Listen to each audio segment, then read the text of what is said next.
கையில விலங்கு போட்டனா ஐயோ அம்மா நான் போக மாட்டேன் அப்படி இப்படி என்று சொல்லி அந்த சொல்ல அவன் திருப்ப காலையும் விலங்கு அடிச்சு போட்டுத்தான் பைக் எடுக்க சொல்லி பைக் சொன்னான். ஆனா அந்த டைம் எனக்கு பிடிச்ச டைம் இப்ப சொன்னா எனக்கு எல்லாம் கையில்லாம அந்த என்ன சொல்ல கையில அந்த மயிர் எல்லாமே சொல்லலாம் அப்படின்னா இதாண்டு வேர்க்கவல். அனைத்து உறவுகளுக்கும் வணக்கம். நீங்கள் அனைவருமே சுகமா இருப்பீங்க நம்புறேன். அதே போல நாங்களும் நல்ல சுகமா இருக்கிறோம். இந்த காணொலியில என்னத்தை பற்றி இன்றைய கதைக்க போறோம்னு பாத்தீங்கன்னா, கொஞ்ச நாளைக்கு முதல் எனக்கு ஒரு நபர் கால் பண்ணியிருந்தார். சுவிஸ் அரசாங்கத்தால சுவிஸ் கேம்ப்ல இருந்து அவர் வெளியில வரும்போது அவரை போலீஸ் அவரை பிடிச்சு விலங்கு போட்டு அவரை இலங்கைக்கு நாடு கடத்தியிருக்கணும். அவர் தான் என்னோட கால் பண்ணி கழிச்சிருந்தார். அவருடைய வாழ்க்கையில நடந்த அந்த கசப்பான அனுபவத்தையும் அவருக்கு ஏற்பட்ட துன்பத்தையும் குறித்து என்னோட ஷேர் பண்ணியிருந்தார்.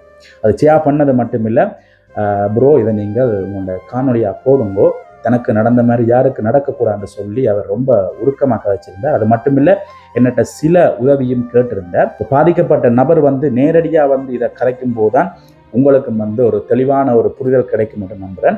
அப்போ அவரோட நாங்கள் தொடர்பு கொள்வோம். தொடர்பு கொள்றதுக்கு முன்னம் சில இதுகளை நான் சொல்லணும்னு ஆசைப்படுறேன். உண்மையிலேயே எல்லாருக்குமே வெளிநாடு போகணுமென்ற ஒரு பெரிய ஒரு இலட்சியம் அது அப்படி குடிகொண்டிருக்குது.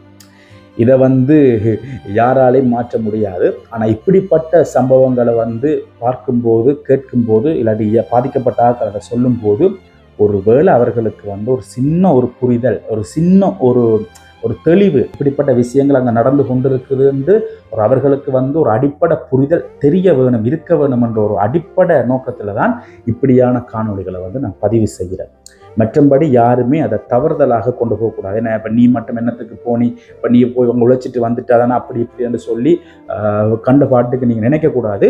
நான் பட்ட அந்த வேதனையை நீங்கள் படக்கூடாது. ஓகே, 4 காசு நான் உழைச்சேன், நான் தான் இல்லையாண்டு இல்லை. ஆனால் நான் உழைக்கிறதுக்கு நான் பட்ட வேதனை, நான் பட்ட அவமானங்கள், நான் பட்ட துன்பங்கள் அது கொஞ்சம் நெஞ்சம் கிடையாது. இது நான் மட்டுமில்லை, அங்கே இருக்கிற என்ன மாதிரி விசா இல்லாத எல்லாருக்கும் சேர்த்து தான் நான் இதை சொல்கிறேன். என்ற வெளிநாட்டு வாழ்க்கை என்றது ஒரு நரக வேதனை. விசா இல்லாத ஒரு நபருடைய வாழ்க்கையை சரி ஓகே, அப்போ இந்த நபரோட நாங்கள் நேரடியாக தொடர்பு கொண்டு அவர் பட்ட நரக வேதனையையும் அவருடைய அனுபவத்தையும் நாங்கள் நேரடியாகவே நாங்கள் கேட்டுக்கொள்வோம். ஓகே, கோல் போகுது.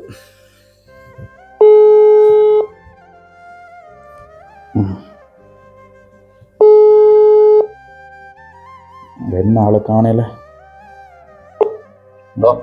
ஹலோ, வணக்கம் ப்ரோ. வணக்கம் ப்ரோ. இருக்கிறேன். சொல்லுங்க ப்ரோ, நான் இப்ப வீடியோல ஒன் பண்ணிட்டேன் இருக்கிறேன். Okay bro. அதான் என்னன்னா உங்களுக்கு தெரியும் தானே, உங்களுக்கு முதல்ல சொன்னான் தானே பிரச்சனை. இல்ல, நீங்கள் இப்ப நீங்க சுவிஸ்ல எங்க இருந்த நீங்கள் அதை சொல்லுங்க. நீங்க எப்படி என்னத்துக்கு சுவிஸுக்கு போகணும்னு ஆசைப்பட்ட நீங்கள் அதை நீங்கள் சொன்னாதான் பார்க்குற ஆக்களுக்கும் தெரியும். இப்போ இனி இதுல இருந்து ஒரு விழிப்புணர்வு பட்டு இனி போற ஆக்களுக்கு ஒரு பெரிய ஒரு இதா இருக்குமில்ல, அதோட அங்க இருக்கிற ஆக்களுக்கும் ஒரு பெரிய ஒரு விழிப்புணர்வா இருக்கு இந்த காணொலி. அதான் உண்மை. என்னன்னா, நான் இங்க முதல் சும்மா இந்த உடுப்பல் என்ன எங்களுக்கு வீடும் இல்லை, சரியா வீடும் இல்லை. அப்ப அந்த டிஷர்ட் இல்லாததுல இருந்து சைக்கிள்ல தான் கொண்டேன். அதுவும் கணக்கே இல்லை. டெலிவரி சார்ஜ் ஒரு 100 ரூபா அப்படின்ட்டு வச்சு மற்ற டிஷர்ட்லயும் ஒரு 50 ரூபா வச்சுட்டான்னு வித்து கொண்டு இருக்கேன். அப்புறம் அது சரின்னு இப்படி ரொமேனிங்க அது சொல்லி ஒரு நாட்டுக்கு எனக்கு தெரிஞ்ச அண்ணன் மற்ற ஒரு சொந்தக்கார அண்ணன் கேட்டுக்கணும், அப்படியே போறியோன்னு சொல்லி கேட்டீங்கன்னா. அப்ப நாங்க வீடு அது தெரியும் மாறி மாறி இருந்தது. அப்ப எனக்கு ஒரு ஆசை, சரி போனா அப்படி உழைச்சு வீடு கட்டலாம் நினைச்சு நான் அப்படி பாஸ்வேர்டை கொடுத்து நான் ரொமேனியா நாட்டுக்கு போய் சுவிஸுக்கு போயிட்டேன். இப்ப இது போறதுக்கு காசு எல்லாம் என்ன போறதுக்கு காசு என்ன, எங்களோட மச்சான ஒரு 10 லட்சம் சேர்ந்த மிச்சம் எல்லாம் தானிய வீடு வச்சு வட்டிக்கு வேண்டிதான் போனான். கடன் பட்டு தான் போனானோ. அங்க பெரிய உழைக்கலாம் அப்படித்தான் நான் அந்த எண்ணத்துல போனான். எல்லாரும் அப்படித்தான், எல்லாரும் தான் நினைச்சு போறது அப்ப. ஆனா அது உண்மையா என்ன பொறுத்த வரைக்கும் சில பேருக்குன்னா லக் வைஸ் சான்ஸ் சொல்லலாம், சில பேருக்கு லைக் என்ன சொல்லலாமோ, அதான் உண்மை. சில பேருக்கு இல்ல, இது வந்து சிலருக்கு 100க்கு 1 விதமான ஆக்களுக்கு தான் லக்கு, 99 விதமான ஆக்களுக்கு அன்லக்கு தான். 99 உண்மையா 99 விதமான ஆக்கள் அங்க சில பேர் பத்தியமா பிடிச்சி உங்களுக்கே தெரியும் தான். ஒரு லவ்சான்ல ஒரு பொடியின ஒரு கொஞ்சம் 30 வயசும் பேர் தெரியாது பேரு, ஆனா கொஞ்சம் சொல்ல விரும்புனா கொஞ்சம் அப்ப அப்படியான ஆக்களும் இருக்கிறாங்க. என்னன்னா நான் சூஸ்ல போய் இப்படி அசைலம் வந்து சொல்லி அது கேட்டேன்னா கேட்டு அது ரிஜெக்ட் பண்ணிட்டாங்க. அப்ப ரிஜெக்ட் பண்ண நான் என்ன இப்படி ஒரு வருஷத்துல ரிஜெக்ட் பண்ணிட்டாங்க. நாங்க வேலையும் இல்லை, உழைக்க வந்துட்டேன். வந்த கடன் காசு கட்டணும். வந்த கடன் காசும் கட்டணும். அப்ப அதால திரும்ப நாட்டுக்கு போகலான்னு சொல்லி நான் பிரான்ஸுக்கு போனேன். பிரான்ஸுக்கு போய் பதியாம நிப்போம். அங்க வேலைக்கு போனாங்கன்னா மத்தியாவதுக்கு 2 ரூபா 3 ரூபா அப்படித்தான் தந்துடுவாங்க. பிரான்ஸ்ல அப்படித்தான். பிரான்ஸ்ல சொல்லி போட்டு ஒரு 8-9 மாசம் நின்றுட்டு நாங்க அங்கே வேலை செய்யல. அப்படியே பொடியலோட அப்படியே இப்படியும் வந்து வேலையும் இல்லாம அப்படி இப்படின்னு இறங்கி போட்டு சரி என்னோட தான் திருப்ப சுவிஸுக்கு வந்தான். சுவிஸுக்கு வந்து திரும்ப 15 சொல்லி அவங்க திரும்ப கேம்பு பழையபடி கேம்ப்ல விட்டு இதென்று சொல்லி வேலையும் இல்லாம திரிஞ்சு கஷ்டப்பட்டு லோயர் எல்லாம் வச்சு பார்த்தோம் ப்ரோ. அது எல்லாம் இதண்டில. ஆனா உண்மையும் ப்ரோ அந்த இப்ப அந்த மாறின காசு அந்த காசை வச்சு இங்க ஒரு தொழில் வந்து செய்யலாம். இன்னும் பொறுத்தவரைக்கும் அதான் இப்ப வெளிநாடு இப்ப நாங்க போவோம்னு சொல்லல, போறாக்க போவோம், அது பிரச்சனை இல்லை.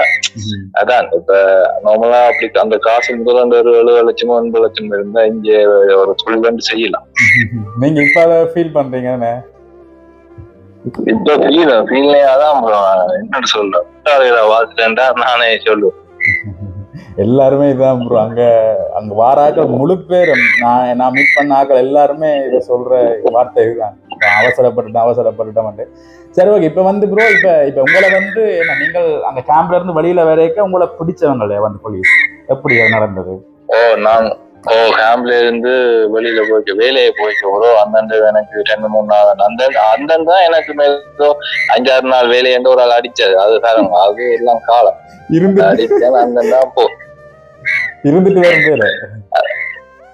இருந்துட்டு வரும். அந்த வேலைக்கு தான் போய்க்கு 8 மணிக்கு இந்த வேலையை போட்டு 6 மணிக்கு குடிச்சிட்டு 6:30க்கு கேம்பால வெளியில வாரப்போ அப்படியே போலீஸ் 6 போலீஸும் குடிச்சிட்டான். எப்படி ப்ரோ அந்த அனுபவம் எப்படி இருந்தது உங்களுக்கு? இப்ப போலீஸ் வந்து இப்ப வெளியில நிக்க நீங்க யோசிக்கலையே உங்களை பிடிக்கத்தான் நிக்கிறானோ இல்லாட்டி வேற யாருக்கு நிக்கிறானோ இல்லாட்டி வேற அலுவலா வந்தவனோ அப்படி? நான் இல்ல ஒரு நார்மலா இந்த கேம்புக்கும் போலீஸ் வராது. நான் கேசலா விட்டுட்டேன் என்று சொல்லி. மற்றது இங்க விசா முதலே எனக்கு கிட்டத்தட்ட 3-4 மாசத்துக்கு முன்னமே சொல்லிட்டாங்க. என்ன பிடிக்கிறதுக்கு முன்னமே நாட்டை விட்டு போக சொல்லிட்டாங்கன்னா வேற பொடின்னு சொன்னாங்களே இங்க பிடிச்ச அனுப்ப மாட்டேன், 10 வருஷம் நிக்கலாம் 15 வருஷம் நிக்கலாம் சொல்லி அது இதுதான் ப்ரோ. இப்ப நீங்க சொன்னீங்கல்ல இப்ப உங்களுக்கு 3-4 மாசத்துக்கு முன்னமே உங்களை நாட்டுக்கு போறதுக்குரிய கடிதம் வந்தேன்னு சொல்றீங்கல்ல இல்ல. ஆனா உங்களோட நின்ற ஆக்கள் வந்து சொல்லிருப்பீங்க 10 வருஷம் விசா இல்லாம நிக்கிறாங்க, 15 வருஷம் விசா இல்லாம நிக்கிறாங்க, அவங்களை பிடிச்ச அனுப்ப உண்மையா பிடிச்ச அனுப்ப போறாங்கன்னு சொல்லியிருப்பாங்க. அப்படித்தான் ப்ரோ எனக்கு சொன்னவங்க. ஆனா என்ன சொல்லுங்க பாப்போம், இப்ப எல்லா விரலும் ஒரே மாதிரி இல்ல ப்ரோ. எல்லா சந்தர்ப்பங்களும் எல்லாருக்குமே ஒரே மாதிரி அமையாது. உண்மையிலேயே அப்படியும் இருக்கிறாங்கல்லாம். ஆனா யோசிச்சு பாருங்க, எங்களை மாதிரியான இப்படி ஒரு அன்லக்கியான ஆட்களுக்கு தான் இப்படியான துன்பங்கள் நடக்கும் ப்ரோ. அதான் ஒண்ணும் நீங்க சொல்ற மாதிரி அந்த தொடர்ந்து வேலை அவ செய்யறவன் மற்றது இந்த அடிபட்டு சில நல்ல இதுகள் இருக்கு. அவனுக்கு பிடிச்ச அனுப்ப மாட்டாங்க. அந்த சும்மா அப்பாய் வேலை இல்லாம அப்படி எப்படின்னு தான் அவனும் பிடிச்ச அனுப்புவான் ப்ரோ. சரி ஓகே. அப்ப உங்களை பிடிக்க எப்படி ப்ரோ நீங்க அதை உங்களை பிடிச்சு வெளியில என்ன கையில விலங்குல போட்டிருப்பானே உங்களுக்கு? எனக்கு கையில விலங்கு போட நான் ஐயோ அம்மா நான் போக மாட்டேன் அப்படி இப்படி என்று சொல்லி அந்த சொல்ல அவன் திருப்ப காலையும் விலங்கு அடிச்சு போட்டுத்தான் பைக் எடுக்க சொல்லி பைக் சொல்லலாம். ஆனா அந்த டைம் எனக்கு பிடிச்ச டைம் இப்ப சொன்னாலும் எனக்கு எல்லாம் கையில அந்த என்ன சொல்ல கையில அந்த மயிர் எல்லாமே இதாண்டு சொல்லலாம். அப்படிலாம் இதாண்டு வேர்க்க வலிக்கிட்டு எனக்கு நான் கெஞ்சி எல்லாம் பார்த்தேன். இதண்டையில ஒரு 4 கொண்டு 4-3 ஜெயிலுக்கு வச்சுட்டு அப்படியே அனுப்பிட்டான்.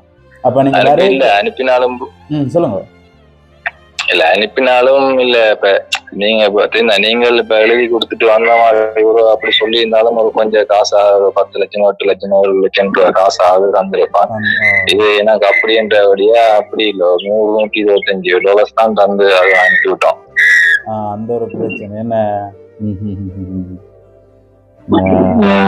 அதுதான் ப்ரோ. உண்மையிலேயே இப்ப சில நேரங்கள்ல சுவிஸ் வந்து இப்ப நாங்க பேப்பர் மாத்த போற இடத்துல வந்து அவங்க சொல்றவங்க தான் நீங்களா போங்க எழுதி கொடுத்துட்டு போங்க உங்களுக்கு இன்னும் உதவி கிடைக்கும் அப்படி இப்படின்னு சொல்லும் போது அதுகளை வந்து நாங்க அதை பெருசு படுத்துறே இல்லை. ஆனா ஏதோ என்னுடைய நான் அதை சுதாரிச்சு கொண்டுட்டேன். நான் எழுதி கொடுத்துட்டு வந்ததால எனக்கு அந்த ஐயோமாவால வந்து அந்த ஒரு இந்த தொழில் செய்யறதுக்கான ஒரு உதவித்தொகை எனக்கு கிடைச்சது. இப்ப நீங்கள் எனக்கு ஒரு பெரிய ஒரு கவலை. எனக்கு நீங்க அன்றைக்கு சொல்லும் போது உங்களுக்கு அன்றைக்கு நான் சொல்லி ஐயோமாக்கு போனீங்க ஆபீஸுக்கு போனீங்களே? நான் அந்த ஐயமா போனா நான் அப்படி சொன்னோம், எழுதி கொடுத்தாதான் இப்படி வேண்டி தெருவோம் இல்லாட்டி இல்லையான்னு சொல்லி உதவி இல்லையான்னு சொல்லி நானும் அவரோட கதைச்சேன். ஐயோமா ஆபீசரோட கதைக்கும் போது அவர் மாதிரிதான் சொன்னவர் எனக்கு இப்படி துசாந்த் நீங்களா எழுதி கொடுத்துட்டு அங்க இருக்கிற ஆட்கள் தாங்களா வாலண்டியரா வந்து சைன் அப் பண்ணி கொடுத்துட்டு வந்தா தான் அவர்களுக்குரிய அந்த ஒரு உதவித்தொகை. இப்போ நீங்கள் இங்க வந்து நீங்க ஏதாவது ஒரு பிசினஸ் செய்ய போறீங்களோ, மாடு வளர்க்க போறீங்களோ, இல்லாட்டி கடை செய்ய போறீங்களோ, ஆட்டோ வாங்க போறீங்களோ, இல்லாட்டி ஏதாவது ஒரு பண்ணை செய்ய போறீங்க, எதற்கென்றாலும் அதுக்குரிய உதவித்தொகை வந்து சுவிஸ் அரசாங்கம் செய்யும். நீங்களா அதை வந்து எழுதி கொடுக்காமல் அவர்களா பிடிச்சு அனுப்பினா எந்த விதமான உதவித்தொகையும் கிடைக்காது. உண்மையிலேயே இதுக்கு நான் ஒரு பெரிய எக்ஸாம்பிள், நீங்களும் அதுக்கு ஒரு பெரிய எக்ஸாம்பிளா இருக்கிறோம். ஓகே, இப்ப உங்களுக்கு இப்ப நீங்கள் சுவிஸ்ல இருந்து இங்க நாட்டுக்கு வரும்போது உங்களோட போன கடன் எல்லாத்தையும் நீங்க அடைச்சிட்டீங்களா? அன்னைக்கு நான் சொன்னா நான் ஒரு அரைவாசி கடன் தான் அடைச்சிருப்பேன். இல்ல சில பேர்லாம் விலைக்கெல்லாம் சொன்னோம் 1 வருஷத்தால 8 மாசத்தால எல்லாம் நீ வந்த கடன் எல்லாம் நார்மலா சிம்பிளா கொடுத்துருவேன்னு சொல்லி. ஆனா இது வரைக்கும் நான் இன்னும் கடன் இன்னும் முடியல. இப்பவும் கடன்லாம் இருக்கேன். ஆனா அதான் என்ன சொல்றது, நான் அதான் வெளிநாடுன்றது ஒரு சொல்லுவான் மோகம் அதான் உண்மை. ஆனா எங்களை மாதிரி சில கஷ்டப்பட்ட பொடியல் என்ன ஒரு வீடு இல்லாதவன் என்ற உண்மையும் தான். கூலி வேலைக்கோ கூலி வேலை செஞ்சு வீடு கட்டுறதோ இப்போ 60-70 லட்சம் வந்து நம்மளா சொல்றான். அவளாத்துக்கு வீடு உண்மையா கட்டலாம். நானே அதுல ஆசைப்படுறவங்கள நாங்க போவான்னு சொல்ல மாட்டோம். நாங்களும் அப்படித்தான் நினைச்சு போனாங்க. ஆனா எங்களுக்கு இப்படி ஒரு நிலைமை நடக்குதுன்னு சில பேருக்கு இப்படி நிலைமை இருக்கு, சில பேருக்கு மாறி நிலைமை இருக்கு. அப்ப இப்ப நீங்கள் இப்ப இங்க வந்து என்ன தொழில் செய்யறீங்க? இப்ப எல்லாருக்கும் இனித்தான் தொழிலுக்கான ஐடியா இருக்கு. என்ன உங்களோட வருமானம்? நான் வந்து 2 மாசம் ஆச்சு வரும். இன்னும் நான் தொழில் செய்யல.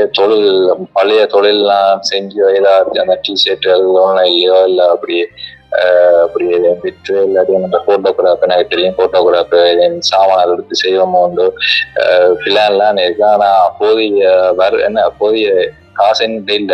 விலைக்கே நீங்க என்னட்ட ஒரு சீரோலாம் அவங்க தந்த ஒரு $125 சண்டை நோம்பலாம் எவ்வளவு 40,000 நினைக்கிறேன். அப்படிதான் 45-50,000 அவளாதான் கொண்டு வந்தான். மற்றும்படி என்னட்ட இல்ல. அதான் நான் உங்களை அப்படி தொடர்றேன். அப்படி ஏதாச்சும் நீங்க யூடியூப்லயே போட்டு அப்படின்னா அவங்களால முடிஞ்ச உதவி ஏதாச்சும் என்னால செய்ய முடிஞ்ச ஒரு உதவி வந்து இப்படி வந்து சுவிஸால வந்து நாடு கடத்தப்பட்டு இப்ப சுவிஸ் என்றும் இல்லை, இப்ப ஐரோப்பா நாடுகள்ல இருந்தோ சரி, கனடால இருந்தோ சரி, லண்டன்ல இருந்தோ சரி, இப்படி திடீரென்று வந்து நாடு கடத்தப்பட்டு இங்க வர ஆட்களுக்கு இங்க வரும்போது அவர்களுக்கு வந்து என்ன செய்யறது, அடுத்த கட்டம் ஏது செய்யறது என்று எதுவுமே தெரியாமல் இருக்கும். அதாவது ஒரு ஃபியூச்சர் பிளான்ன்றது வந்து இல்லாமல் இருக்கு. ஆனா அவர்களுக்கு வந்து அங்க இருக்கிற பழகின உறவுகள் என்ன, இப்ப அங்க வந்து இப்ப உங்களோட ஃப்ரெண்ட்ஸ் ஆக்கள் இருந்திருப்பினா, உங்களுக்கு வேலை வந்த பொஸ் ஆக்கள் இருந்திருப்பினா, இல்லாடி உண்ட சொந்தங்களோ இல்லாடி விட்ட சொந்தங்களோ யாரோ பழகினாக்களோ இருந்திருப்பினா, அவர்கள் வந்து உங்களோட நிலைமையை புரிஞ்சு இல்லாடி இந்த காணொளிகளை பார்த்து இருந்தால் கண்டிப்பாக உங்களுக்குரிய உதவிகளை கண்டிப்பா கிடைக்கும் என்று நம்புறேன். சரியா ப்ரோ? Okay bro. சரி ப்ரோ, நான் வைக்கிறேன். நான் இந்த காணொலி இதோட கலைச்சு போட்டு முடிக்க போறேன். நான் உங்களை பிறகு எடுக்கிறேன் ப்ரோ. ஓகே ப்ரோ, நன்றி, மிக்க நன்றி. சரி சரி சரி சரி ஓகே ஓகே ஓகே. இந்த காணொளி உங்களுக்கு விளங்கியிருக்கு மட்டும் நினைக்கிறேன் நான். அதாவது இந்த நபருக்கு இப்ப தேவைப்படுறது அவருடைய வாழ்க்கையில அவருடைய சொந்த தொழில் செய்கிறதுக்கு, ஒரு சுய தொழில் செய்கிறதுக்கு அவருக்கு போதுமானதான ஒரு நிதி அவருக்கு கிடைக்கல. ஏன்னா அவருக்கு வீடு இல்லைன்னு சொல்றார். அவருடைய குடும்ப பின்னணி இதுல சில விடயங்கள் அவர் கதைக்கல. அவருடைய குடும்ப பின்னணி எனக்கு அன்றைக்கு கதைக்கும் போது சொன்னவர், ரொம்ப ஒரு பொம்பளை சகோதரம், அதோட ரொம்ப ஒரு கஷ்டத்துக்குள்ள ஒரு இருந்து கொண்டிருக்கணும். ஏன்னா போன கடனும் கூட இன்னும் சரியா அவர்கள் கட்டையில. இப்போ இப்படிப்பட்ட ஒரு சூழ்நிலைக்குள்ள அவர் உழைச்சாதான் குடும்பத்தை பார்க்க முடியும். அப்படியா இருக்கும்போது அவர் அடுத்த கட்டத்துக்கு போறதுக்கு அவரால் முடியாமல் இருக்கு. ஏனென்றா பணம், இந்த உலகத்துல பணம் எல்லாத்தையுமே தீர்மானிக்குது. ஒரு மனிதனுடைய மதிப்பா இருக்கட்டும், மரியாதையா இருக்கட்டும், அவனுடைய அந்த தகுதியா இருக்கட்டும், அது எல்லாத்தையுமே இந்த பணம் ஒரு விடயம் குழப்பிக்கொண்டே இருக்குன்னு. ஓகே, அப்ப அதுதான் அவர் கேட்கிறார். என்னென்னா, இந்த வீடியோ பார்த்து கொண்டிருக்கிறார்கள், ஒருவேளை அவருக்கு தெரிஞ்ச உறவுகள் இந்த காணொலியை பார்க்கலாம், இல்லாட்டிக்கு அவருக்கு முன்பின் தெரியாத உறவுகள் என்றாலும் இந்த காணொலியை பார்க்கலாம்.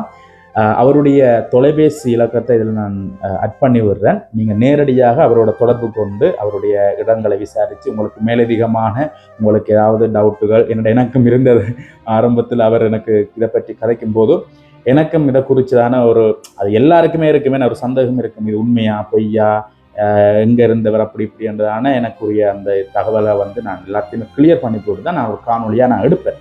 உங்களுக்கு மேலதிகமான ஏதாவது டவுட்டுகளோ இல்லாட்டிக்கு ஏதாவது விளக்கங்கள் தேவைப்பட்டால் நீங்கள் நேரடியாக அந்த நபரை தொடர்பு கொண்டு உங்களுக்கு தேவையான உதவிகள் நீங்கள் அவருக்கு செய்து கொள்ளலாம். உங்களுக்கு அது பெரிய ஒரு புண்ணியமாக இருக்குமே. நான் அடிக்கடி சொல்லுவேன், இந்த கோயிலாக இருக்கட்டும், இந்த தேவையில்லாத அந்த என்னென்னு சொல்கிறது, ஒரு கட்டடங்களாக இருக்கட்டும், இப்படியான இதுகளுக்கு அது ஓகே, அது உங்களோட காசு, நீங்கள் அதை கொடுப்பீங்களா, ஓகே, அதுக்கு நான் எந்த விதமான மறுப்பும் சொல்லலை. ஆனால் நான் என்ன சொல்ல வரேன்டா, ஒரு நல்ல காரியத்துக்கு அதை பயன்படுத்தணும்னா சொல்கிறேன். ஏன்னா இப்படியான ஒரு ஆக்களண்ட வாழ்க்கைக்கு நீங்கள் முன்னேற்றி விட்டீங்கன்னா உங்களுக்கு ஒரு கோடி புண்ணியம். ஏன்னா உங்களுக்கும் சரி, உங்களோட பிள்ளைகள் சந்ததிகள் எல்லாருக்குமே அது ஒரு பெரிய பெரிய பெரிய புண்ணியமாக இருக்குது. சரி, வேறு என்ன, இந்த காணொலி இதோட முடிச்சு கொள்றேன். அதோட பார்த்தீங்கன்னா நான் ஒரே ஒரு விஷயத்தை நான் இதில் சொல்லிக்கொள்ளணும்னு ஆசைப்பட்றேன்.